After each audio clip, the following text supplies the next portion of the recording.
the purpose of the military is to start wars and change governments. It's not to sort of deter conflict. We're going to invade countries, and my mind was spinning.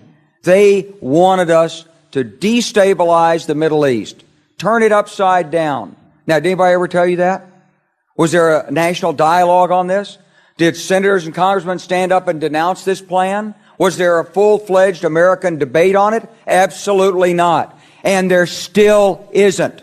As I was leaving the Pentagon, and an officer from the Joint Staff called me into his office and said, I want you to know, he said, "Sir, we're going to attack Iraq."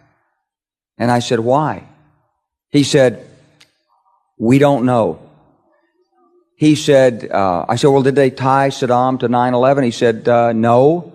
And then I came back to the Pentagon about 6 weeks later. I saw the same officer. I said, why haven't we attacked Iraq? We still going to attack Iraq? He said, "Oh, sir," he says, "it's worse than that." He said,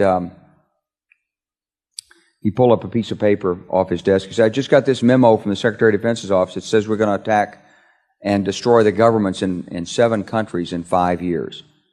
We're going to start with Iraq, and then we're going to move to Syria, Lebanon, Libya, Somalia, Sudan, and Iran." It was a pretty stunning thing. You mean the purpose of the military is to start wars and change governments? It's not to sort of deter conflict? We're going to invade countries? And my mind was spinning. And I put that aside. It was like a nugget that you hold on to. This country was taken over by a group of people with a policy coup.